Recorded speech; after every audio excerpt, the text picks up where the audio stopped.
بسم اللہ الرحمن الرحیم الحمد للہ رب العالمین والصلاة والسلام علی سید الانبیاء والمرسلین محمد وآلہ وصحبہ اجمعین اما بعد۔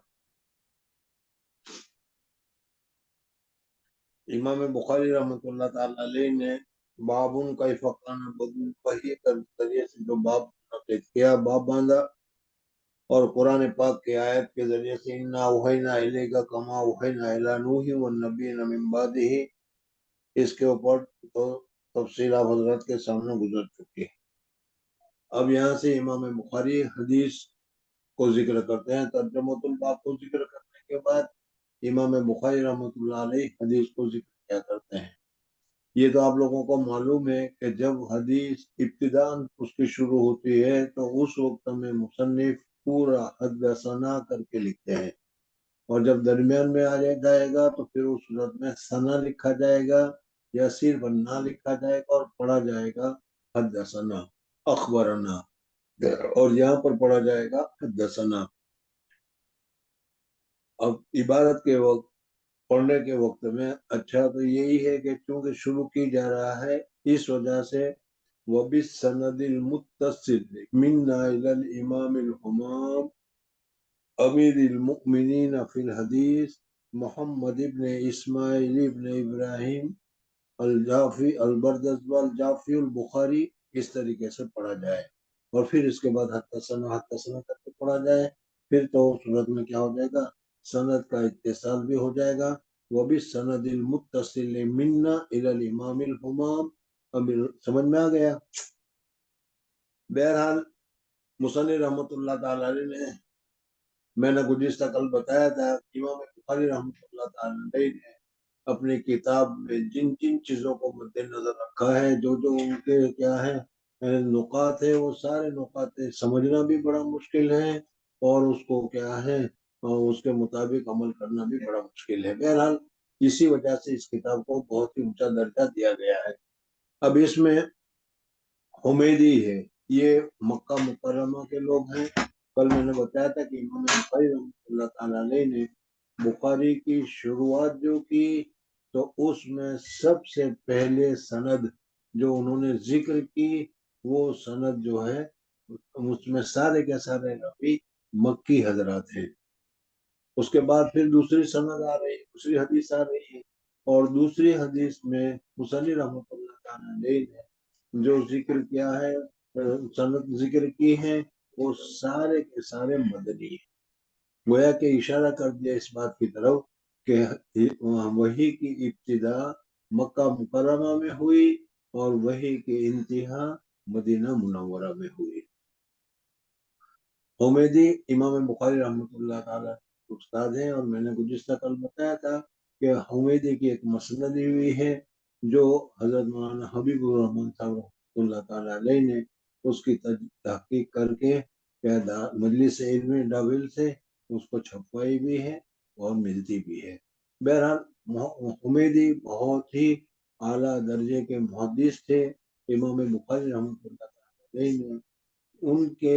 ان کی حدیث سے اس کو شروع کیا۔ اس پر بھی بعض حضرات نے یہ نقطہ ذکر کیا ہے کہ امام بخاری رحمۃ اللہ تعالی علیہ نے پہلی حدیث ذکر کی وہ حمیدی کے واسطے سے ذکر کی، اور سب سے اخیری حدیث امام بخاری رحمۃ اللہ تعالی علیہ ذکر کرنے کے آگے احمد ابن اشکاب کے ذریعے سے کلمتان حبیبتان جو بخاری کے ختم ہونے کے دن ہوگی، اس کے راوی کے نام میں بھی احمد ہے۔ تو گویا کہ امام بخاری رحمۃ اللہ تعالی علیہ نے ابتدا اور انتہا دونوں میں حمد کا اہتمام فرمایا، اور گویا کہ حمد کی وجہ سے سب سے پہلے حمیدی کی اور سب سے اخیر میں احمد ابن اشکاب کی حدیث کو ذکر کیا۔ بہرحال اس کے بعد امام بخاری رحمۃ اللہ تعالی علیہ حمیدی کے جو استاد ہیں وہ سفیان ہیں، اور سفیان کے متعلق میں نے کل بتایا تھا کہ یہ دو ہیں، ایک کو تو کہا جاتا ہے سفیان ثوری اور دوسرے کو کہا جاتا ہے سفیان عیینہ۔ یہاں پر جہاں مطلقاً بولا جاتا ہے تو وہاں حضرت سفیان ثوری مراد ہوتے ہیں، یہاں سفیان ابن عیینہ مراد ہے۔ بہرحال سفیان ثوری امام سفیان عیینہ کے استاد ہیں، وہ پہلے گزرے ہیں، اور اس کے بعد یہ سفیان ابن عیینہ ہے. بہرحال یہ حضرت سفیان ہے. قال حدثنا یحییٰ ابن سعید الانصاری قال اخبرنا محمد ابن ابراہیم التیمی انه سمع علقمہ ابن وقاص اللیثی یقول سمعت عمر ابن الخطاب رضی اللہ تعالیٰ. شورہ امام بخاری رحمۃ اللہ تعالیٰ علیہ کی یہ جو سند انہوں نے ذکر کی، سند کا جو گر اور سند کا جو کمال بتاتے ہیں اس میں یہ ہے کہ امام بخاری رحمۃ اللہ تعالیٰ علیہ نے اس حدیث کو کیا ہے 2 تابعی کے ذریعے سے اور 2 صحابی کے ذریعے سے اس کو ذکر کیا. بہرحال امام بخاری رحمۃ اللہ تعالیٰ علیہ کیا ہے اپنے اسناد وغیرہ کے ذکر کرنے میں بھی بہت ہی زیادہ انہوں نے کمال اور گر وغیرہ رکھا ہے. اس طریقے سے یہاں پر ذکر کیا گیا ہے. تو حضرت عمر بن خطاب رضی اللہ تعالیٰ عنہ فرماتے ہیں المنبر، ممبر کے اوپر. ایک مسئلہ یہاں پر یہ بھی یاد رکھ لو کہ امام بخاری رحمۃ اللہ تعالیٰ علیہ کی حالات بیان کیے گئے تھے، اس وقت بتایا تھا کہ امام بخاری رحمۃ اللہ تعالیٰ علیہ کی کتاب کی شرائط جو ہے مسلم کی شرائط سے زیادہ سخت ہے. ان کے شرط میں یہ تھا کہ 2 راوی روایت کرنے والا اور جس سے روایت کیا جائے دونوں کا زمانہ ایک ہونا چاہیے. لیکن امام بخاری رحمۃ اللہ تعالیٰ کہتے ہیں ایک ہونے کے ساتھ ساتھ دونوں کا کم سے کم ایک مرتبہ لقاء اور ملاقات بھی ہونی چاہیے. اسی طریقے سے حدیث کے نخبۃ الفقہ میں آپ نے پڑھا ہوگا کہ جس حدیث کے 2 راوی ہو اس کو حدیث عزیز سے تعبیر کیا جاتا ہے، اور جس کا راوی ایک ہی ہو تو اس صورت میں اس کو غریب سے تعبیر کیا جاتا ہے. نخبہ میں اپنے حدیث کے جو اقسام پڑھے ہوں گے، تعریف پڑھی ہوگی، اس میں پڑھا ہوا ہوگا. امام بخاری رحمۃ اللہ تعالیٰ علیہ نے سب سے پہلے حدیث یہاں پر جو ذکر کی اس حدیث کو امام بخاری رحمۃ اللہ تعالیٰ علیہ نے غریب ذکر کی، اور سب سے اخیر میں احمد ابن اشقاب والی حدیث جو ہے کلمتان ہمیں بتانے والی جو حدیث ہے وہ حدیث بھی غریب. تو گویا کہ امام بخاری رحمۃ اللہ تعالیٰ علیہ نے سب سے پہلی حدیث بھی غریب اصطلاحی اعتبار سے غریب ذکر کی، اور سب سے آخری حدیث اس کو بھی غریب ذکر. اس کی وجہ کیا ہے؟ شورا فرماتے ہیں کہ امام بخاری رحمۃ اللہ تعالیٰ علیہ فرماتے ہیں حضور صلی اللہ علیہ وسلم نے فرمایا کن فی الدنیا کل غریب، دنیا میں غریب اجنبی کی طرح رہو. کن فی الدنیا کاننا کا غریب، جیسے اجنبی ہوتے ہیں اس طریقے سے رہو. مسافر آدمی ہوتا ہے، تم جانتے ہو کہ مسافر کے پاس سامان بھی بہت کم ہوتا ہے، اور خاص ضروری جتنی چیزیں وہی لے کر سفر کرتا ہے. تو اسی طریقے سے دنیا میں رہنا ہے، جو ضروری ہے اتنے رکھو. دنیاوی ناز و نعمت، دنیا کی چیزیں، دنیا کا مکان جائیداد وغیرہ، اس کو اتنے زیادہ کثیر مقدار میں نہ جمع کرو کہ گویا کہ تم کو یہی رہنا ہے. تو امام بخاری رحمۃ اللہ تعالیٰ علیہ اس چیز کو بتانے کے لیے پہلی اور آخری حدیث کو، حالانکہ امام بخاری کے پاس 6 لاکھ حدیثیں حفظ تھی، لیکن اس کے باوجود امام بخاری رحمۃ اللہ تعالیٰ علیہ نے اس کو انتخاب فرمایا. بہرحال اس کے ساتھ ساتھ ایک دوسرا مسئلہ بھی ثابت ہو گیا. حضرت شیخ نور اللہ مرکزی فرماتے ہیں کہ آپ لوگ ہدایہ جب پڑھی ہوگی تو اس صورت دیکھا ہوگا کہ ہدایہ میں بین السطور یا حاشیے میں بہت سی جگہ پر لکھا ہوگا حدیث غریب، حدیث غریب، اور اس سے اہل حدیث کہتے ہیں کہ آپ کا مسلک جو ہے وہ غریب ہے. حضرت شیخ فرماتے ہیں نور اللہ مرکزی کہ جب امام بخاری رحمۃ اللہ تعالیٰ علیہ کی بخاری جو لوگوں میں بہت ہی زیادہ معروف اور مشہور ہے، مقبول ہے، اگر اس کی پہلی حدیث اور آخری حدیث اگر یہ دونوں کے دونوں کیا ہے غریب ہے، تو اس غریب ہونے کی وجہ سے وہ صحت سے نہیں نکلتی، غریب ہونے کے باوجود صحیح رہ سکتی ہے، صحیح ہو سکتی ہے. جیسے امام بخاری رحمۃ اللہ تعالیٰ علیہ کی کتاب میں اس حدیث کو